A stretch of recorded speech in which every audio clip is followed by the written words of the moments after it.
Since cameras were invented, the beauty of the outdoors has always been a favorite subject of photographers.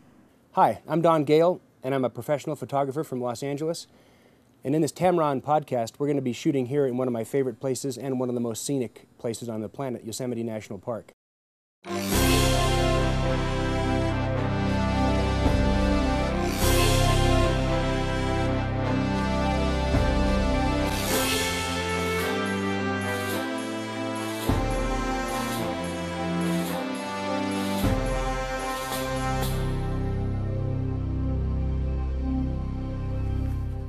Today I'll be using several lenses because I want to be ready for anything we come across.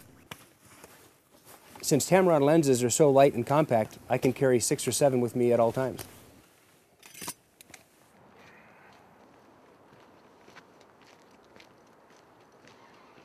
One of Yosemite's major attractions is Yosemite Falls, and it's one of the tallest waterfalls in the world at over 2,400 feet. I want to get a shot of it at a very slow shutter speed so that it'll blur the motion of the water for a really dramatic, fluid effect. For this shot, a tripod is a must, as any camera movement will compromise the photograph.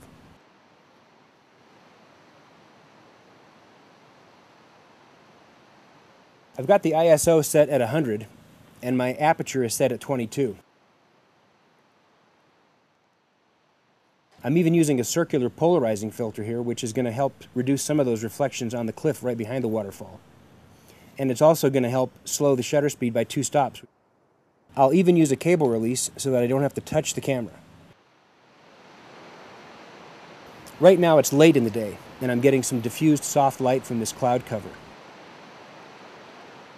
Here's a few shots that we took earlier in the day from the same location, same subject. The only difference was the sun was out, very direct light, and that combination with the vapor at the base of the waterfall created this killer rainbow.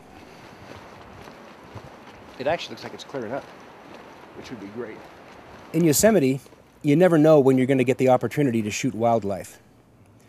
Just yesterday afternoon, we came across a small herd of deer grazing just before sunset. But I'm just going to kind of walk up, see if we can get a shot of him right over this log. Just set the tripod right here. Come on, buddy. Luckily, they didn't take off when I got close, so I was able to get some great shots. But I didn't want to just get close-ups. I wanted to get some shots of these deer as part of the landscape. Just look up, buddy. Hey, buddy.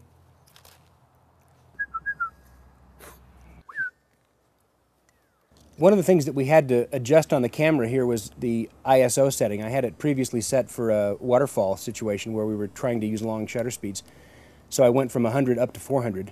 Although they were moving fairly slowly, I was able to keep the focus tracked on them and keep the deer in the foreground sharp and let the ones in the background just drop a little bit out of focus, which I think draws your eye right to the main subject, which is the deer in the foreground.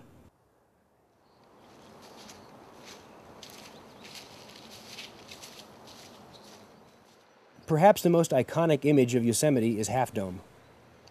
The best time to shoot it is at sunset, and the most popular vantage point is from Sentinel Bridge. But I found another spot that I like even better.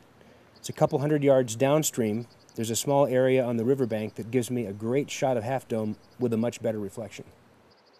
Because it's evening, the light in the sky is much brighter than that of the foreground, so I'm using a graduated neutral density filter to balance out the light. These grad filters come in varying densities, and for this particular shot, I'm going to use a 3-stop filter. I have the ND portion covering Half Dome right now, taking it down the 3 stops that we need. That should match the rest of the valley perfectly. Man, this is such a classic scene. We got it. Remember, you don't need to be in a place as beautiful as Yosemite to get great pictures. Once you've mastered a few basic fundamentals and some good techniques, you'll be able to get good pictures no matter where you go.